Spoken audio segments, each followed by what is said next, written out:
حضور تک تک سروران، به خصوص جناب استاد ملکیان، افتخار داریم که امروز در خدمت ایشون هستیم.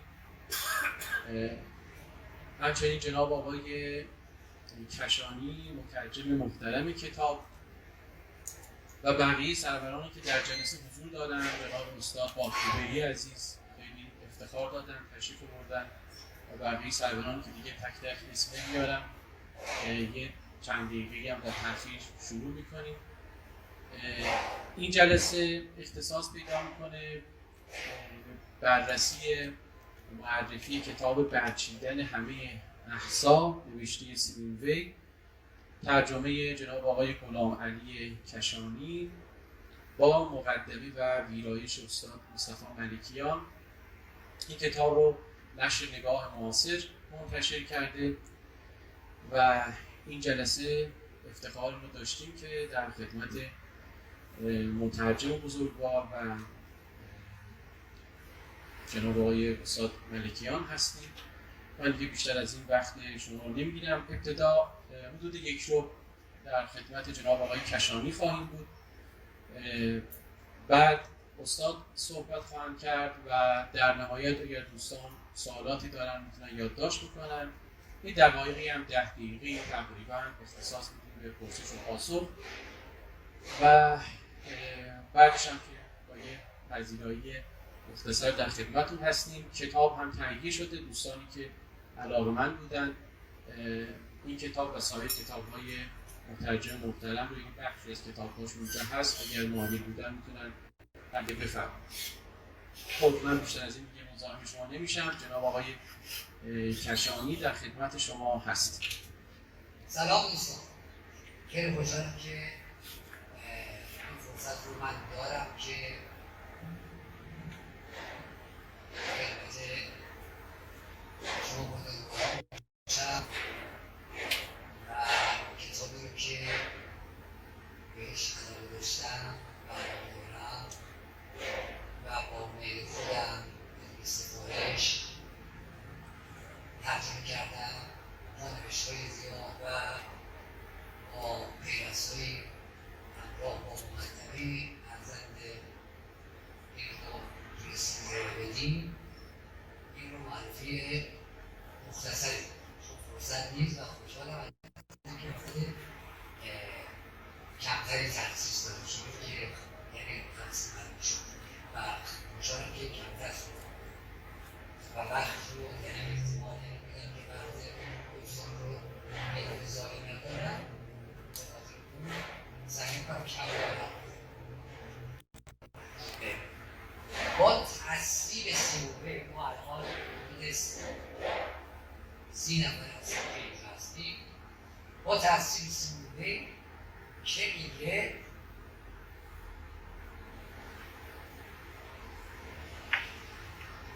آیا کتاب ها یا مقالات زیادی هستند که این احساس رو در ما پدید آورند که نویسنده در آغاز و پیش از اینکه حتی شروع به نوشتن کند و نیز بعدها پیش از اینکه نسخه دست‌نویس را به ناشر بسپارد از خود با دغدغه‌ای واقعی پرسیده باشد آیا واقعا در مسیر حقیقتم؟ آیا خوانندگان زیادی هستند که پیش از گشودن کتاب از خود با دغدغه‌ای واقعی بپرسند آیا میخواهم در این کتاب حقیقت رو بیابم؟ حالا من اضافه میکنم به سخن ارزنده سیموه که آیا مایی که اینجا آمده ایم در جستجوی حقیقت آمده ایم؟ امیدوارم که چنین باشد، چنین باری بیشتر. در ابتدای سخن از جناب آقای بیات و همکاران و دوستانشون که این فرصت رو به من دادن که به ما دادن، به من و جناب آقای ملکیان دادن که بتونیم این کتاب محبوب رو معرفی کنیم تشکر کنم و بعد نهایتا از جناب آقای ملکیان تشکر میکنم که به من این فرصت رو دادن که این کتاب رو مزین بکنم به بحث ارزنده‌شون در مقدمه کتاب که من این چنین از ایشون تشکر کردم. این تشکر لازمه که بیان بشه. عرض کردم معذرت میخوام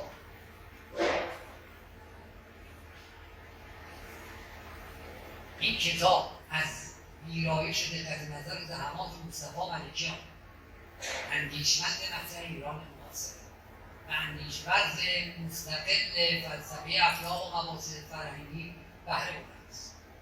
اعتنای خاص به نظر و عمل سیمونبی باری دیگر در اون شوق نوشتن درباره سیمونبی را برانگیخت تا مقدم این مشروع و راهگشای فهم بهتر این بحث راهبردی و نادر به کتاب پیدا شد. صمیمانه سپاسگزار این همدلی، این اشتراک نظر و این همکاری هستم. اما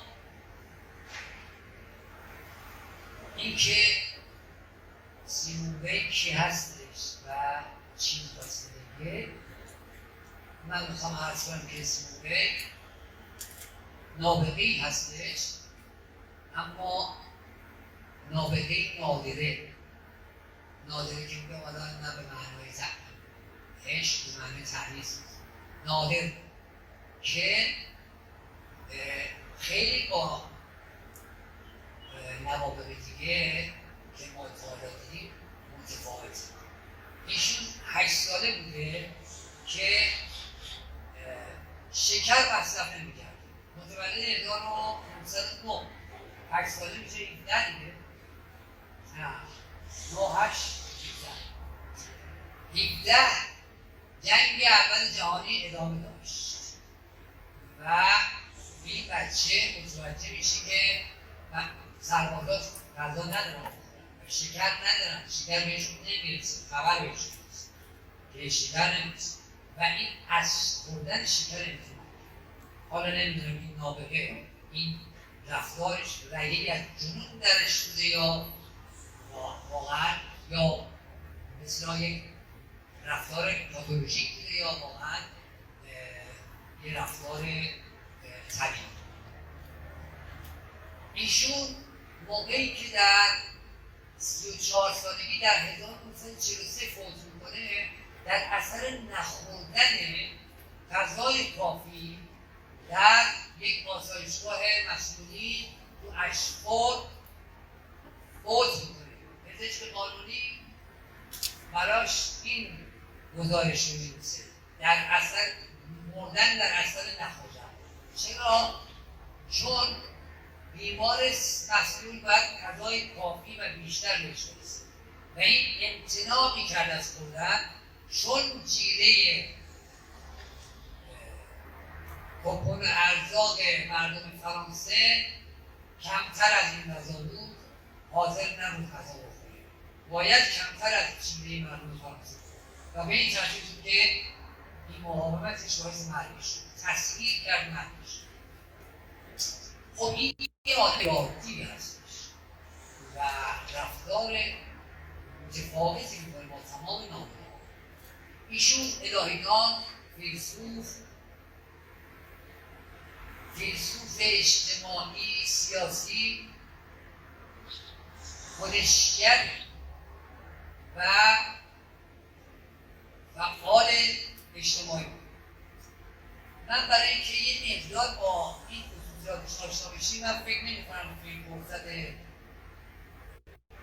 کمی که هستش و اینجا هم هستش که کم شده بتونم خیلی راجع به سیمونبی و زندگیش صحبت کنم. اما یکی دو مورد رو که دانشنامه فلسفی استنفورد اشاره کردیم و اونا رو سریع می‌کنیم که ببینید که با چه کسی طرف هست. سیمونبی در آستانه مرزبندی‌ها و حتی فراسوی آنها فلسفه ورزی کرد. میل مصرانه و همیشگیش به حقیقت و عدالت باعث شد هم به سراغ آکادمی‌های نخبگان و هم به سراغ کف کارخانه‌ها و همینطور کرمان یا پراکسیس و همینطور کرمان سیاسی و تنهایی معنوی برود. در زمانهای مختلف فعال، سلطلب، رزمنده، عارف و تمیزی، اما در سراسر این مواقع در طلبش برای واقعیت و جهتیابی به سوی خیر فیلسوف واقع آثارش تناقض سنجیده و خودخواسته را به نمایش می‌گذارد و میان حال زلالی قابل ملاحظه‌ای را نشان می‌دهد. ارزش‌محورند و صادقانه، اما نه نظاممند، دارای یادداشت‌های پراکنده از ترجمه‌ها و نظراتی درباره چندین متن باستانی یونانی، فرمول‌های هندسی فیثاغورسی و گزارش مفصل انجام وظایف روزانه در داخل کارخانه است. اما همین آثار خطاب‌هایی به رهبران سیاسی، صنعتی و مذهبی و همینطور قطعاتی مخصوص دانشجویان دانشگاه، رزمندگان راهکار، کارگران صنعتی و کارگران مزرعه در کار. حالا او پیش‌نمونه‌ای برای آلبر کامو در اوسیان. آلبر کامو بسیار دلبستگی داشته به خانم سیمونه. موقعی که در کنفرانس مطبوعاتی نوبل باهاش مصاحبه میکنن میگن که دوست داشتی کی هنوز بود الان؟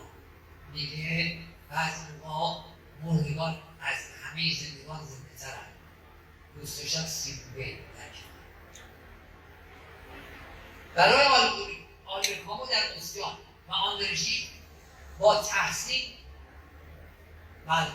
او پیش‌نمونه بود برای آلبر کامو در اوسیان و آندرژی با تحصیل او را قدیس حامی همه ناخودی‌ها یا بیرونی.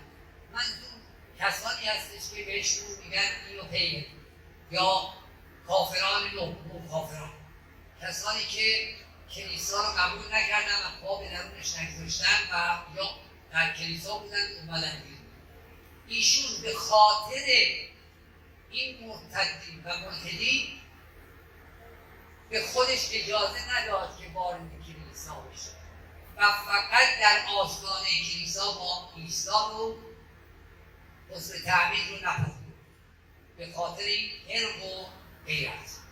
جورج آدامن وجدانش را به عنوان روشن‌ترین وجدان دوران ما توصیف کرد و هانا آرنت مدعی شد که شاید فقط سیمون ویل میگه که با موضوع کار در مقایسه با مارکس، در مقایسه با پریدون، در مقایسه با بزرگترین فیلسوفان اقتصاد سیاسی، فقط سیمون ویل میگه که با موضوع کار بدون پیش داوری و احساسات گرایی برخورد کرد. موریس برانشو را شخصیتی استثنایی می‌دانست که نمونه‌ای از قطعیت را در دنیای مدرن عرضه می‌کند و آیریس مورلاک از زیستنی عمیقاً منضبط در پس پشت نوشته‌هایش یاد کرد که اعتباری تقلیدآمیزی روی داد.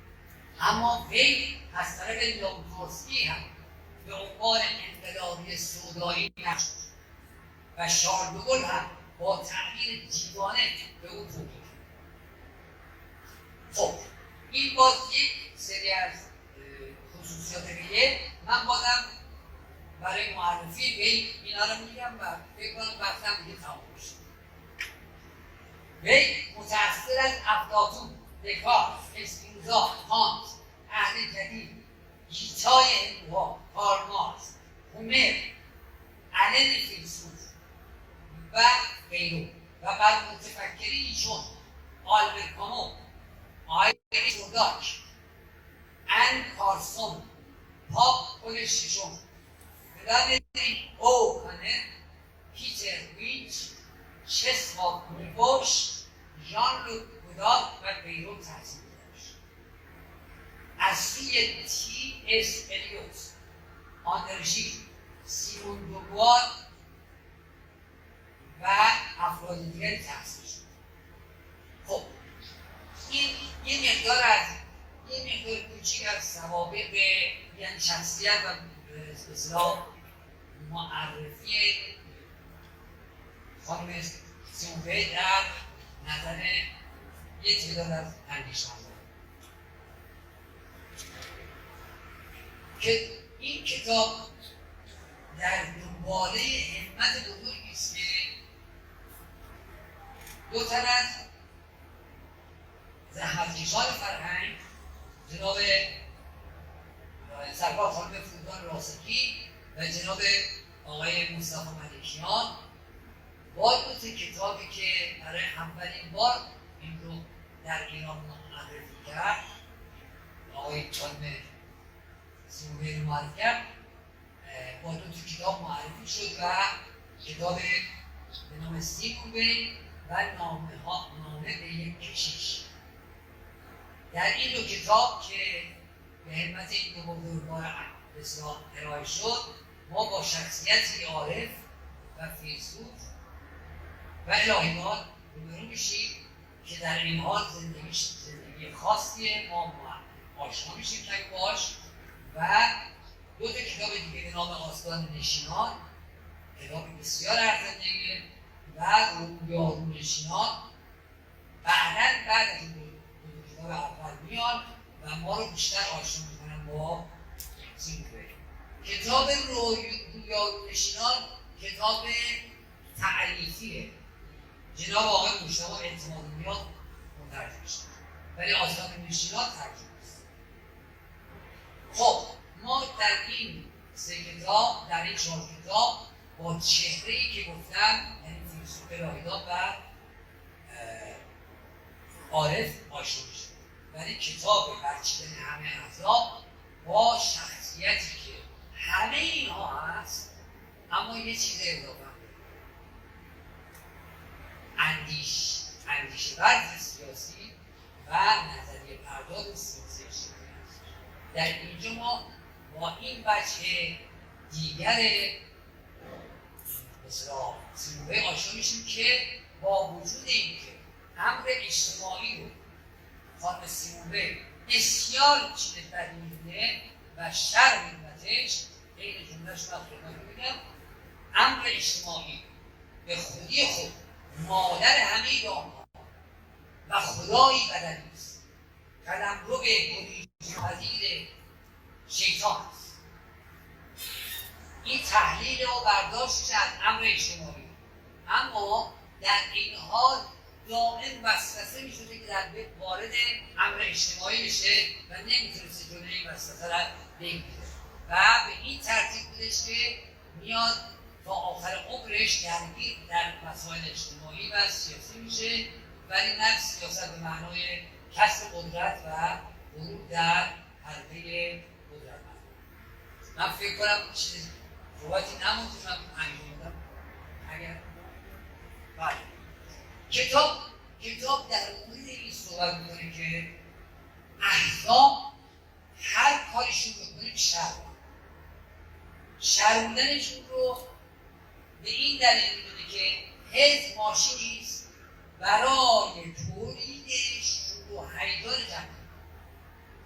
دو حزب سازمانی است با هدف اعمال فشار گروهی بر ذهن تک تک اعضا. رشد نامحدود هدف اول و آخر هر حزب است. بر اساس این سه تا اصلی که برمیشموره بر اساس سه تا واقعیتی که به نظر خودش برمیشموره نتیجه گیری‌های بعدی بلافاصله اینه که حزب شر و این شر میاد یک لویاتان بزرگ یک وحش بزرگ رو برای ما تولید دولت بزرگ رو تولید میکنه که نمیشه دست بزن نمیشه نزدیکش و همه رو میبره. بنابراین باید از دستش نجات راه حل چیه؟ راه حل اینه که یعنی الان همه دوستان میگن خب آقا ما تو جامعه‌ای که مثلا فرض کنید اصلا هیچ تشکلی رو اجازه نمیدن حالا بیایم حزب بگیم آقا حزب هم به درد نمیخوره. خانم سیمون بین میگه حزب در فرانسه نه تنها به درد نمیخوره، در تمام جاها به درد نمیخوره، برای اینکه عامل شد. چه کار باید کرد؟ میگه پیوستن به گروه‌ها، انجمن‌ها و گروه‌ها علقی، صنفی و مطالباتی که بتونن افراد در دور خودشون جمع کنن و حاکمیت ها رو از اون حالتی که تنها نیروی یا تنها تجلی سازمان یافتگی و سامان یافتگی وزنه مردم و وزنه جامعه مدنی هستند، از حالت در نظر من یه بار دیگه بگم شهرت داره که احزاب تنها تجلی سازمان یافتگی و سامان یافتگی وزنه مردم و وزنه جامعه مدنی هستند. این انجمن‌ها همون کارهای احزاب میتونن انجام بدن. این مطالبه جوها یا گروه‌های مطالبه جو همون کارهای احزاب انجام خواهند داد و میتونن جایگزین احزاب بشن بدون اینکه ضررها و مضار احزاب بشه. چون احزاب بر اساس یک سری مفاهیم کشدار و طولانی مدت و در اتفاقاتی که در آینده دور میخواد اتفاق بیفته، آرمان‌هایی که در آینده دور محقق میشن میخوان عمل کنن. ولی این گروه‌ها میگن مثلا مثال بزنید در جامعه امروز فرانسه گروه‌های بازنشسته یا مثلا کارمندایی که دنبال این هستن که سن بازنشستگی رو اصلاح بکنن و بر علیه دولت بلند میشن میان تو خیابون، همین پارسال بود.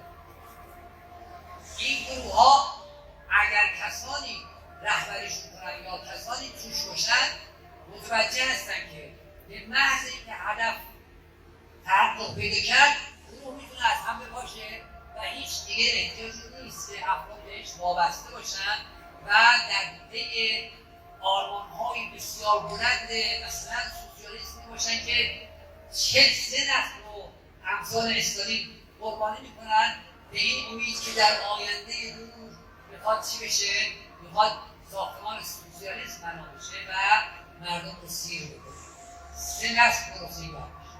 بنابراین چاره‌ای که سیمومه میگه تشکل‌های مردم، تشکل‌هایی که در این حال هم میتونن مطالبه جو باشن هم میتونن مطالبه جو نباشن. خود وجودشون باعث کاهش قدرت و هیمنه قدرت متمرکز خواهد شد. و یه نکته دیگه هم که من میخوام اینو بگم، مجبورم اینو 2 دقیقه توی کتاب کنم.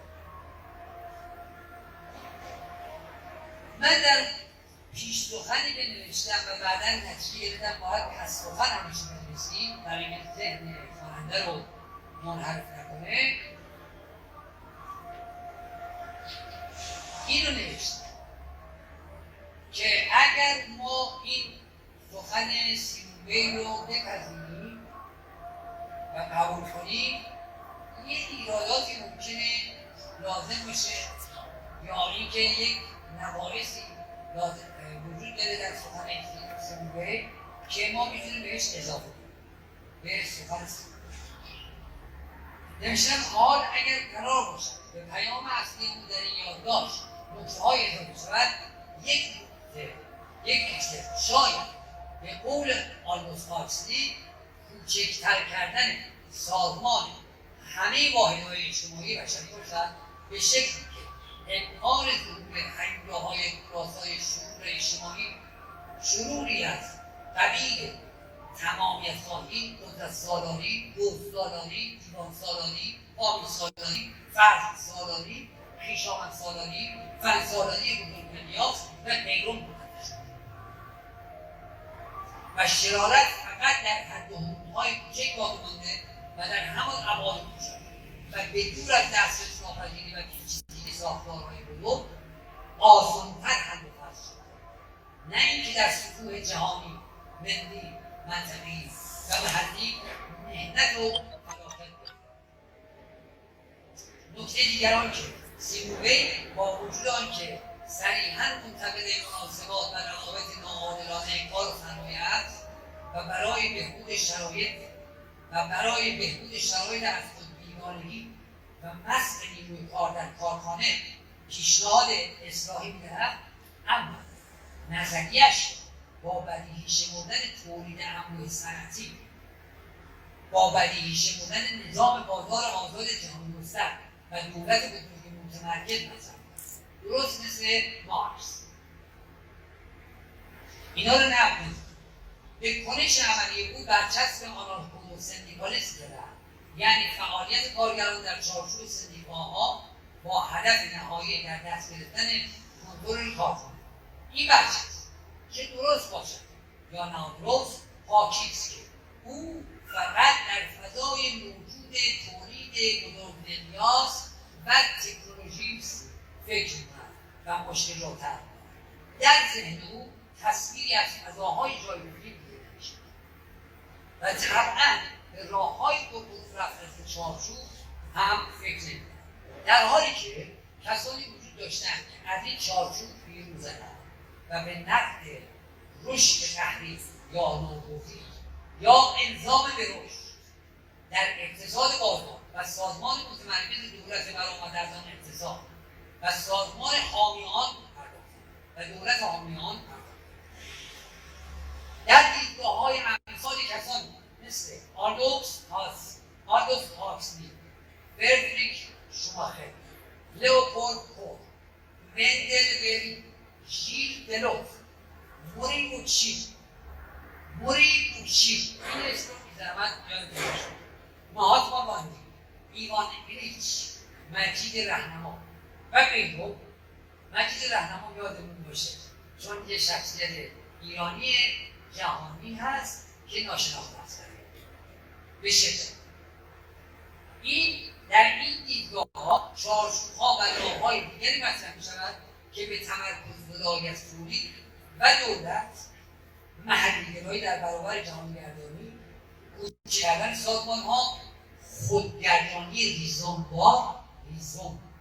خودگردانی با شوره‌های کوچک پرشمار، ساده‌زیستی و غیره می‌رود. اینا به کارکردی بودن جماعت‌های هدفمند، انجمن‌ها و شوراهای مستقل مؤثر و خودگردان محلی و انواع ساختارهای جامعه مدنی می‌پردازد. به محوریت تمرکزگذاری از قدرت و سازمان، خودگردانی، محلی‌گرایی و دموکراسی هرچه مستقیم‌تر توجه بیشتری دارد و اینها را ابزار حکمرانی درست می‌دانند. این گونه متفکران عموما باور دارند که با کمک این ابزار شکوفایی، بهروزی، عدالت و آزادی در مجموع جزایرهای خودگردان کوچک به شیوه‌ای آسان‌تر دسترس‌پذیر می‌شوند. من از تصدیق که داشتم عذرخواهی می‌کنم. متشکرم از همه دوستان.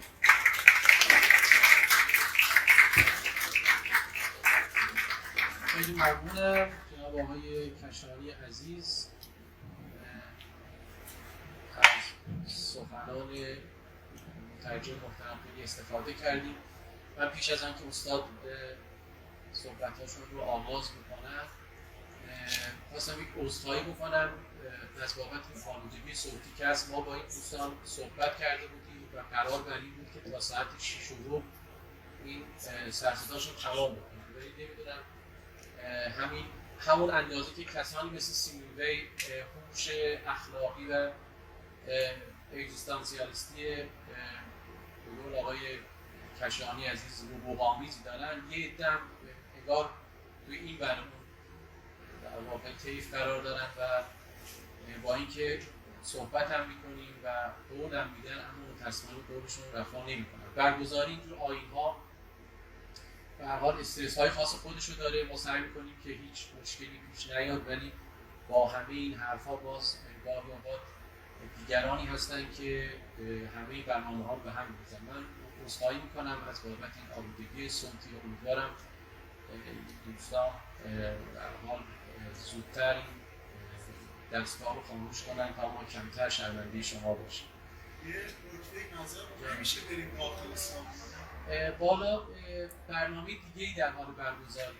آلودگی صوتی هم آلودگی فضا جلوی کار بله این از الان نفسم درست.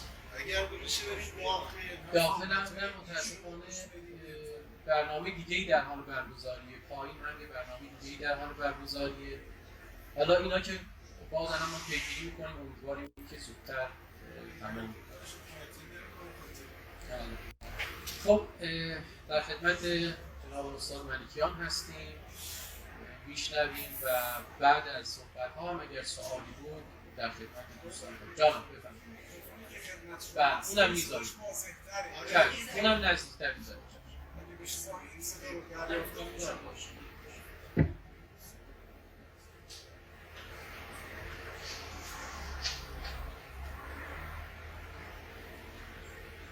عرض سلام و ادب دارم به مقصد همه خانواده و خوشحالم که در مجلسی حضور دارم که سخن درباره سینمای هست. من بدون ذره مبالغه باید عرض کنم که اگر 5 تا شخصیت رو بخوام نام ببرم که اگر میشون آشنا نشده بودم واقعا خودم رو دستخوش قبل و خسران بزرگ می‌دیدم در طول عمرم. یکی از این 5 شخصیت سیمونی، شخصیتی به تمام معنا دوست داشتنی، به تمام معنا انسان دوست، به تمام معنا اخلاقی و به تمام معنا ژرف‌نگر و تیزبین. شما در نظر بگیرید که دختری که در 34 سالگی از دنیا رفته، اصلا 34 سال عمر کرده، ولی شما در تمام دایره معارف‌های مربوط به فرهنگ غرب می‌بینید که میپذیرند که فارغ از این که اگر زنده میماند چه میشد، در همین 34 سال او رو به عنوان یک فیلسوف، مخصوصا فیلسوف در 3 حوزه، فیلسوف سیاست، فیلسوف اخلاق و فیلسوف تربیت و تربیت، علاوه بر فیلسوفی او به عنوان یکی از دینشناسان بزرگ جهان و علاوه بر این به عنوان یک روشنفکر و افزون بر این به عنوان یک مبارز بسیار جدی در عرصه‌های سیاست و امور اجتماعی و افزون بر اینها به عنوان یک قدیس، کسی که دارای تجارب دینی و عرفانی است و افزون بر همه اینها شخصی که تجسم اخلاقی زیستن بود. بسیاری در زمان حیات خود سیمون ویل اون گفتن از راه چپ یا از راه سرخ، یعنی مریم بود اما مریمی که گرایش‌های سوسیالیستی داشت و از بهش گفتن از راه مریم چپ، مریم سرخ. شخصیتی است به تمام معنا تحسین برانگیز و به تمام معنا آموزنده به آدمی راه و روش زندگی بهزیستانه، زندگی همراه با بهروزی. در کشور ما تا قبل از دهه 80 مطلقا اسمی از سیمون ویل نبود. ابتداعاً کتاب